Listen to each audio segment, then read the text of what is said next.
हरियाणा से जुड़ी हर latest update के लिए घंटी बजाएं और सब्सक्राइब करें STV हरियाणा न्यूज, सच के साथ खबरें बेबाक।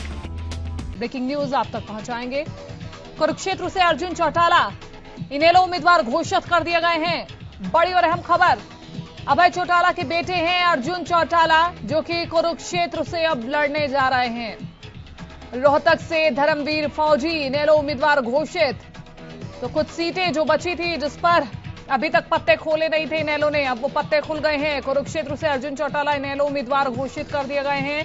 अभय चौटाला के बेटे अर्जुन चौटाला, जो कि चुनावी ताल ठोक रहे हैं कुरुक्षेत्र से, और इसी के साथ रोहतक से धर्मवीर फौजी इनेलो उम्मीदवार घोषित कर दिए गए हैं। तो इस बार इनेलो लगातार नए चेहरे पर दाव लगा रही है, लेकिन इस बार आपको बता दें कि कुरुक्षेत्र से अर्जुन चौटाला को उम्मीदवार बनाया गया। भारत साबरी ज्यादा जानकारी के लिए संवाददाता फोन लाइन पर। भारत साबरी, अर्जुन चौटाला कुरुक्षेत्र से चुनावी ताल ठोकेंगे? जी बिल्कुल, देखिए अभी कुछ ही पलों पहले अशोक अरोड़ा ने खुद ये घोषणा की है कि अर्जुन चौटाला जो है वो धर्मगिरी कुरुक्षेत्र से चुनाव लड़ेंगे और पूरी तरह से तैयार है वो यहाँ से चुनाव लड़ने के लिए।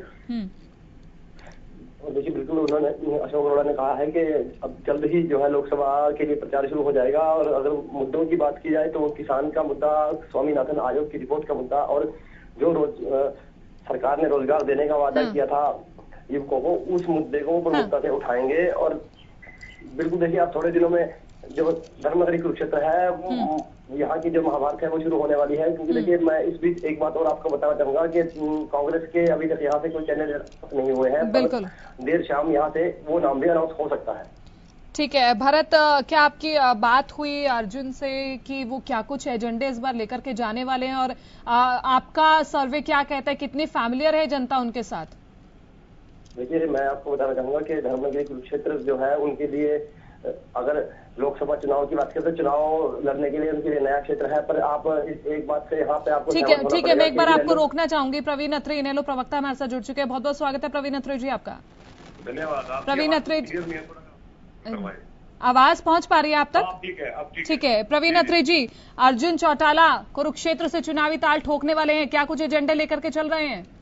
देखिए इंडियन नेशनल लोकदल का एजेंडा बड़ा स्पष्ट है। पहले दिन से हम लोग इस चीज के लिए संघर्ष कर रहे हैं कि किसान को उसकी फसल की लागत का 50% लाभ मिलना चाहिए। SYL हमारे एजेंडे में है। युवाओं का रोजगार बाकायदा हमने कहा है, हरियाणा के अंदर प्राइवेट कंपनीज में 65% हरियाणा युवाओं के रोजगार की रिजर्वेशन हो। हमने बाकायदा फौजियों के लिए 100 गज प्लाट और 15,000 रुपए माहवार पेंशन।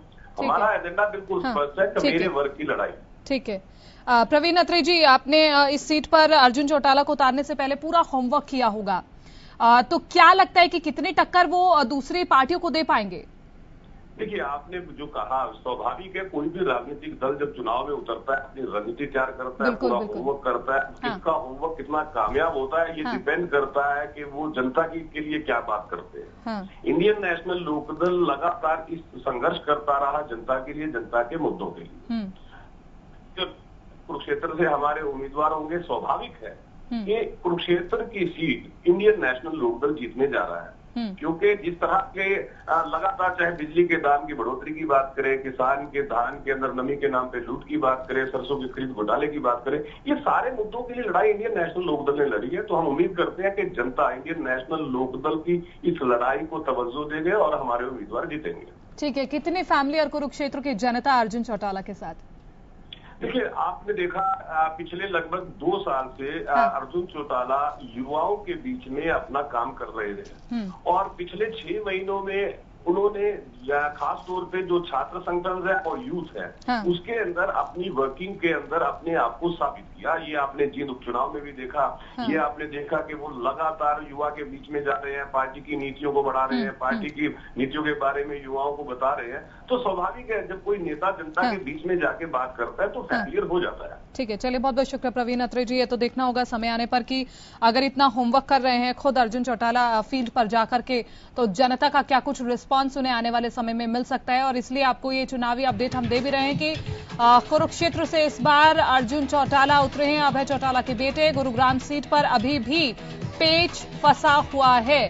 कुरुक्षेत्र से अर्जुन चौटाला इनेलो उम्मीदवार घोषित हो गए हैं। इनेलो प्रवक्ता कह रहे हैं कि काफी होमवर्क किया है काफी जनसभाएं करते हैं, जनता के बीच जाते हैं, युवा की पसंद भी है अर्जुन चौटाला।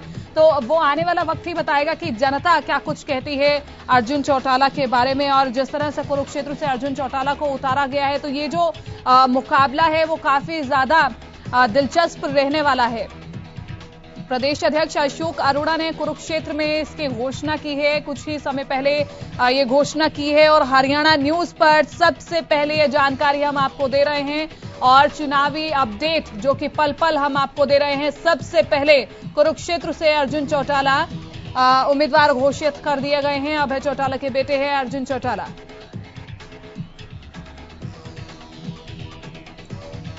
निशांत सिंह प्रदेश अध्यक्ष जेजेपी हमारे साथ जुड़ चुके हैं। निशांत सिंह जी, अर्जुन चौटाला कुरुक्षेत्र से उतर गए हैं और आप तो ज्यादा अच्छे से जानते भी होंगे, कितना वो कामयाब सिद्ध हो पाएंगे, क्या टक्कर देंगे जेजेपी को? देखिए, मैं आपसे एक बात कहना चाहूंगा कि कल हमने 4 उम्मीदवारों की घोषणा की है और मुझे लगता है कि सभी पार्टियों के जितने भी प्रत्याशी अब तक हरियाणा में आए हैं, सबसे टॉप के 4 उम्मीदवार पढ़े लिखे, सभी लोग वेल एजुकेटेड, यंग और ऐसे उम्मीदवार दिए हैं। मुझे लगता है कि सबने प्रशंसा की होगी और कई पार्टियों की ऐसी पोजीशन है कि जिनकी जमीन पैरों के नीचे से निकल चुकी है। तो अब वो उम्मीदवार तो सभी पार्टियों ने उतारने हैं, लेकिन उनका कितना लोगों में एक्सपेक्टेशन होगी ये तो वक्त बताएगा। किसी को उम्मीदवार तो देने हैं, लेकिन मान के चलता हूँ कि आज इनेलो के कोई लंबा चौड़ा राजनीति में, हरियाणा की राजनीति में कोई हिस्सेदारी नहीं होगी। ठीक है। जेजेपी इसको कैसे लेकर के चल रही है, इस फैसले को इनेलो की? हाँ जी, जेजेपी इस फैसले को कैसे लेकर के चल रही है? इनेलो का ये जो फैसला अर्जुन चौटाला को कुरुक्षेत्र सीट से उतारना, किस तरह से ले रही है ये फैसला, किस तरह से देख रही है इस फैसले को? प्रत्याशी तो लेकर के आएंगे ही, वो किसी को ले आए, अर्जुन जी को लेके आए, किसी और को लेकर के आए। जेजेपी ने जो प्रत्याशी उतारे हैं उनका कहीं कोई किसी पार्टी के पास मुकाबला नहीं है और आगे जो हम प्रत्याशी देंगे वो इसी तरीके से देंगे। और मैं मान के चलता हूँ कि इस जो ये फाइट है इसमें अग्रणी रहेगी जेजेपी, मैं तो ये मानता हूँ। चलिए, बहुत बहुत शुक्रिया निशांत सिंह जी, आप हमारे साथ जुड़े, अपना समय आपने हमें दिया। संजय शर्मा प्रवक्ता बीजेपी हमारे साथ जुड़ चुके हैं। संजय शर्मा जी, इनेलो ने अपने पत्ते खोल दिए हैं, कुरुक्षेत्र सीट से अर्जुन चौटाला इस बार चुनावी ताल ठोक रहे हैं, क्या कहेंगे आप? देखिए, इंडियन नेशनल लोकदल ने अपने एक परिवार का सदस्य उतारे हैं, स्वागत है। लेकिन भारतीय जनता पार्टी की जिस तरह से पूरे देश के अंदर नरेंद्र मोदी जी की एक प्रचंड लहर चल रही है, उसके अंदर कोई भी प्रत्याशी आएगा वो कहीं टिकने वाला नहीं है। भारतीय जनता पार्टी हरियाणा में एक तरफा 10 की 10 सीटें जीत करके जा रही है। ठीक है, मोदी जी की तो लहर चल रही है, लेकिन जनता से जब हम बातचीत करते हैं तो वो किसी और की लहर नहीं बताते, हरियाणा में सिर्फ मोदी जी की बताते हैं, उसके अलावा वो किसी की भी लहर नहीं बताते हैं। हाँ, तो मोदी जी की बताते हैं ना, तो मोदी जी की लहर है पूरे देश के अंदर, हरियाणा भी उसमें शामिल है। हरियाणा के अंदर जिस तरह से लोगों ने देखा कि एक बदलाव की जो सरकार आई, जिस सरकार ने सबका साथ सबका विकास के आधार पे काम किया, हरियाणवी एक के आधार पर काम किया, और जिस तरह से परिवारवाद से ऊपर उठ करके सरकार ने लोगों के लिए काम किए, पार्टी के अंदर लोगों को आगे बढ़ाया, उस आधार पर जनता चाहती है कि जैसा व्यवस्था परिवर्तन की लड़ाई जो शुरू हुई है ये और आगे बढ़े और देश और समाज की भलाई के जो काम आदरणीय मनोहर लाल जी ने, आदरणीय नरेंद्र मोदी जी ने शुरू किए हैं वो और आगे बढ़ने चाहिए। ठीक है, गुरुग्राम से अभी तक कोई उम्मीदवार मिला नहीं इनेलो को, क्या लगता है राव इंद्रजीत के मुकाबले कोई मिल नहीं रहा है इन्हें? देखिए, तो आप देख ही रहे हैं कि नॉमिनेशन का तीसरा दिन है आज, और तीसरा दिन होने के बावजूद भी कितनी देर से प्रत्याशी ढूंढ कर लेकर के आ रहे हैं। जब कोई नहीं मिला तो अपने परिवार के सदस्य को इनेलो ने उतारा। तो जब उनको दिख रहा है कि इसमें बलि का बकरा कौन बने, क्योंकि हार निश्चित है और कोई भी व्यक्ति हारना नहीं चाहता, हर व्यक्ति जीतना चाहता है, लेकिन जीत कहीं दिखाई नहीं दे रही दूर दूर तक, इसलिए कोई भी चुनाव लड़ने के लिए तैयार नहीं है, क्योंकि भारतीय जनता पार्टी इस चुनाव के अंदर 10 की 10 सीटें एक तरफा जीत रही है। ठीक है, चलिए, बहुत बहुत शुक्रिया संजय शर्मा जी। खजान सिंह कांग्रेस प्रवक्ता हमारे साथ जुड़ चुके हैं। खजान सिंह जी, बहुत बहुत स्वागत है आपका। धन्यवाद, थैंक यू। खजान सिंह जी, इनेलो ने अपने उम्मीदवार उतार दिए हैं, आप इसके आधार पर आकलन तैयार करके अपने उम्मीदवार उतारेंगे जल्द? हमारे उम्मीदवार तैयार है, मैदान में है, हमारे उम्मीदवार को आपके सामने 12 तारीख को जनता का आशीर्वाद मिल रहा है और 23 तारीख को 10 के 10 कांग्रेस के उम्मीदवार लाखों मतों के अंतर से जीतेंगे। कांग्रेस के पक्ष में आंधी चल रही है पूरे हरियाणा में नहीं पूरे देश में। श्री राहुल गांधी और प्रियंका गांधी की जोड़ी जिस तरीके से चमत्कार कर रही है, पूरे देश के लोगों का आशीर्वाद मिल रहा है और देश के लोगों के आशीर्वाद से हरियाणा की 10 की 10 सीटें जीतेंगे। चंडीगढ़ भी ठीक है, ये तो हर पार्टी दावा कर रही है, ये कोई आप अलग दावा नहीं कर रहे हैं, हर पार्टी दावा कर रही है। लेकिन कुरुक्षेत्र से अर्जुन चौटाला है, इनेलो टक्कर दे पाएंगे कांग्रेस को? देखिए, मैं ये बता रहा हूँ आपको कि हर पार्टी जो है झूठा दावा करे, हमारा दावे में कम है। जनाधार के और जनादेश के मुताबिक लोगों का जैसा समर्थन और आशीर्वाद मिल रहा है उसके मुताबिक कांग्रेस के पक्ष में आंधी है। और बीजेपी के तो मुख्यमंत्री की कुर्सी जहाँ सभा होती है कुर्सियां खाली पड़ी हैं और हमारे यहाँ आज राहुल गांधी सिंह ने पर्चा भरा, उनके यहाँ 500-700 आदमी भी नहीं थे, जबकि कल कैप्टन अजय यादव ने भरा तो 50,000 से ज्यादा आदमी सड़कों पर था। तो इससे साफ जाहिर है कि आंधी चल रही है। तो बीजेपी और लोकदल तो खत्म हो गई है और जजपा और बीजेपी चुनाव के बाद खत्म हो जाएंगे। ठीक है, ज्यादा समय रह नहीं गया है चुनावों को, लेकिन बाकी के उम्मीदवार आप कब उतारने वाले हैं मैदान में?